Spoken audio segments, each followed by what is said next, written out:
Iran, America, Israel ఈ యుద్ధం కారణంగా మన ఇండియాలో గ్యాస్ కొరత స్టార్ట్ అయిపోయింది. చాలా హోటల్స్ అన్నీ కూడా బంద్ అయిపోయాయి. గ్యాస్ ద్వారా నడిచే అనేక కంపెనీస్ మూతపడ్డాయి. రేపో మాపో విశాఖపట్నంలో ఉన్నటువంటి స్టీల్ ప్లాంట్ కూడా మూతపడే అవకాశం కనిపిస్తుంది. ఎందుకంటే వాళ్ళ దగ్గర కూడా ఇంకొక మహా అంటే ఒక వారం రోజులకి సరిపడా గ్యాస్ మాత్రమే ఉందంట మ్యానుఫ్యాక్చరింగ్ చేసుకోవడానికి. వాళ్ళు మ్యానుఫ్యాక్చరింగ్ యూనిట్ నడవాలంటే గ్యాస్ కావాలి. అది కూడా ఒక వారానికి మాత్రమే ఉందంట స్టాకు. అది అయిపోయిన తర్వాత ఆ ప్లాంట్ కూడా క్లోజ్ అయిపోతుంది. ఇంకా దేశంలో అనేక ప్లాంట్స్ ఉన్నాయి. అవన్నీ కూడా గ్యాస్ ఆధారిత కంపెనీస్ ఏవైతే ఉన్నాయో మహా అంటే ఒక 1 వీక్ లాగచ్చేమో, కానీ తర్వాత అయితే కంప్లీట్గా బంద్ అయిపోతాయి. ఆల్రెడీ కమర్షియల్ అన్నీ కూడా హోటల్స్ కానీ పెద్ద పెద్ద రెస్టారెంట్లు అవన్నీ కూడా ఆల్మోస్ట్ అది చాలా సఫర్ అవుతున్నారు. ఇంకా చిన్న చిన్న హోటల్స్ ఉంటాయి, వాళ్ళు కూడా ఇంకా వాళ్ళకు కూడా ప్రాబ్లమ్స్ స్టార్ట్ అయిపోతాయి. సో దేశవ్యాప్తంగా గ్యాస్ కొరత వల్ల అనేక ఇబ్బందులు అయితే తలెత్తుతున్నాయి. దీనికి కారణం ఏంటి? మన ఇండియన్ గవర్నమెంట్ ఏం చెప్తుంది? మన ఇండియా ప్రధానమంత్రి మోదీ గారు ఏం చెప్తున్నాడు? దీని గురించి ఏం మాట్లాడుతున్నాడు? గ్యాస్ కొరత వల్ల ఇబ్బందులు పడుతున్నటువంటి ప్రజలకు ఆయన ఇచ్చే సందేశం ఏంటి అనేసి ఒకసారి మనం పరిశీలన చేస్తే ఆయన ఏమంటున్నాడో మోదీ గారు ఒకసారి మీరందరూ కూడా వినండి. इसी छोटे से नगर में नाले के पास कोई चाय का ठेला लेकर के खड़ा रहता था, चाय बना करके बेचता था, और वहीं पर एक नाली, गंदी नाली जाती थी. अब इसके दिमाग में कोई विचार आया, उसने उस नाली में, स्वाभाविक ये गंदी नाली होती, वहां गैस भी निकलता है तो कभी दुर्गंध आती थी. उसने एक छोटी सी बर्तन को उल्टा करके उसमें छेद करके एक पाइप डाल दी, और जो गटर से गैस निकलता था वो पाइपलाइन से उसके अपने चाय के ठेले में ले लिया, और वो चाय बनाने के लिए उसी गैस का उपयोग कर करके चाय बनाता था. సింపుల్ సి టెక్నాలజీ. విన్నారు కదా. ఇప్పుడు ఇండియాలో గ్యాస్ కొరతకి దాన్ని మనం ఎలా రెక్టిఫై చేసుకోవాలో ఆయన చెప్పినటువంటి మాట, గ్యాస్ కొరతకి ఒక మంచి ఐడియా అనేసి చెప్పుకోవాలి.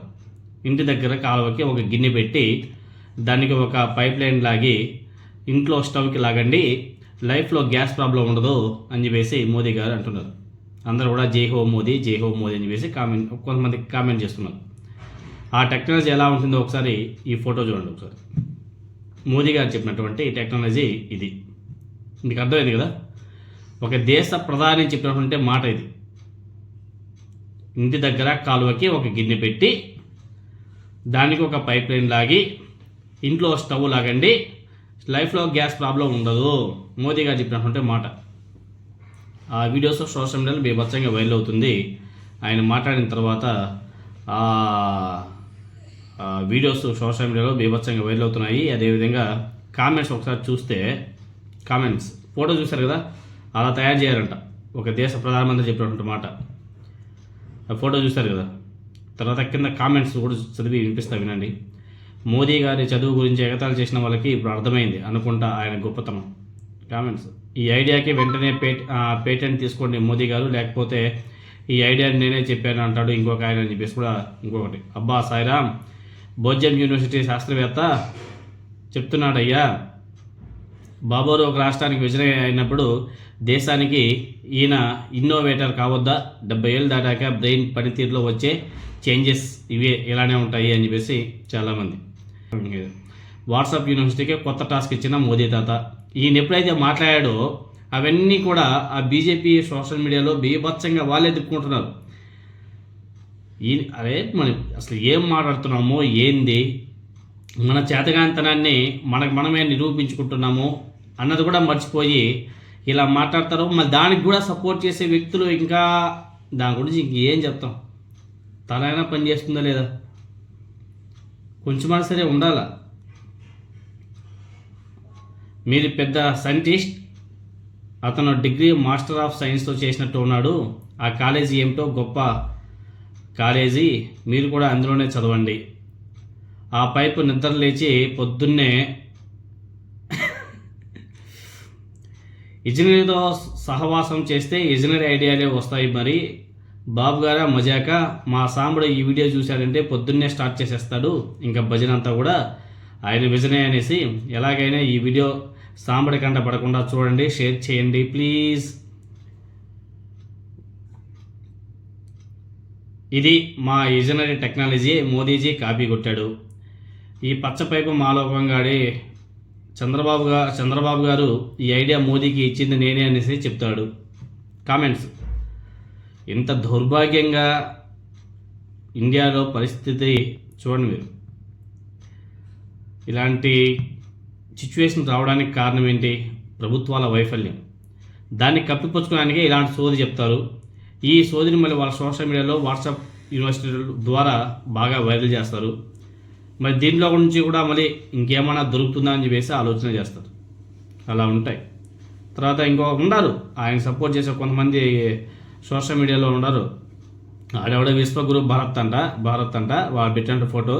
అరబ్ దేశాలకు భారీ షాక్, ఎల్పిజి గ్యాస్కు బదులుగా సరికొత్త సిబిజీ గ్యాస్ను రంగంలోకి తీసుకొస్తున్న మన మోదీ ప్రభుత్వం. అదే సిబిజీ అంటే చెప్పాను కదా, ఆ వీడియో ఫోటో చూశారు కదా, అదే. దానికి కామెంట్స్ ఒకసారి మనం చూసామంటే నా సామిరంగా, నా భూతో నా భవిష్యత్. కామెంట్ చేసుకుంటే కామెంట్స్ చదువుకుంటే చాలు నా సామిరంగా మనము ఇంకా బీభత్సం నవ్వుకోవచ్చు. మొదలెట్టారా, వ్యతిరేకత వచ్చేసరికి ఇంకా మొదలు పెడతారు. ఆవు పేడతో గ్యాస్ తయారీ, ఆవు పేడతోనే అన్నీ తయారు చేసిన భారత్ అని చెప్పేసి కూడా మాట్లాడతారు. ఇంకా కింద అయితే ఇంకా వాళ్ళ గ్యాసు, వీళ్ళ గ్యాసు, విజనరీ గ్యాసు, వాళ్ళ గ్యాసు. ఇంకా నా సామిరంగా విశ్వగురువు ఊరికే అయిపోతారా? ఇలాంటి ఐడియాస్ ఇస్తేనే విశ్వగురువు అయిపోతారు.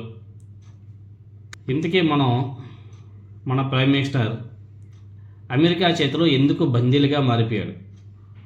వాళ్ళు ఆడినట్టు మనం ఎందుకు ఆడుతున్నాం? ఇంత పెద్ద దేశం, అంత చిన్న దేశం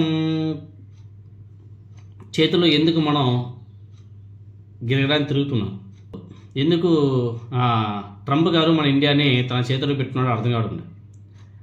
ఎందుకు ట్రంప్ గారు మన మోదీ గారిని తనకు అవసరానికి తగ్గట్టుగా మార్చుకుంటున్నాడు? ఆయన మాట చెప్తే మనం వినడం ఏంటి? ఆయన సీజ్ ది ఫైర్ అంటే మన ప్రైమ్ మినిస్టర్ గారు సీజ్ ది ఫైర్ అని చెప్పేసి పాకిస్తాన్ మీద యుద్ధం ఆపేయడం ఏంటి? ఏంది దీని వెనక? ఏదో చాలా ఉంది. అంటే మోదీ గారికి ట్రంప్ గారికి మధ్య ఏదో సంబంధం ఉంది, ఏదో పెద్ద స్టోరీయే ఉంది. అది ఏమిటి అనేది చూడాలా. అది ఈవీఎంల మహిమనా, అక్కడ నుంచి ఏమైనా సరే సంథింగ్ ఏమైనా చేస్తున్నారా, లేకపోతే ఇంకేమైనా సరే ఉన్నాయా అన్నది చూడాలి. ఎందుకంటే ఎప్పుడు కానీ లేదు ఒక దేశం చేతిలో మనం ఇలా కీలు బొమ్మలాగా పనిచేయడం ఐ థింక్ మనం ఎప్పుడు చూడలే. కానీ ఇప్పుడు ఎందుకు మోదీ గారి అలా బిహేవ్ చేస్తున్నారో అర్థం కావట్లేదు. అలా బిహేవ్ చేస్తూ ఇలాంటి పిచ్చి పిచ్చి ఐడియాలంతా ఇచ్చి మళ్ళీ వాళ్ళ సోషల్ మీడియా ద్వారా బీభత్సంగా వైరల్ చేపిస్తున్నారు. జనం అంతా కొడుతున్నారు. ఇలా ఉంటుంది. చదువుకోని వాడు ప్రైమ్ మినిస్టర్ అయితే పరిస్థితి ఇలానే ఉంటుందని చెప్పేసి చాలామంది ట్రోల్ చేస్తున్నారు. మన చేతకాంతనాన్ని ఇలా బయట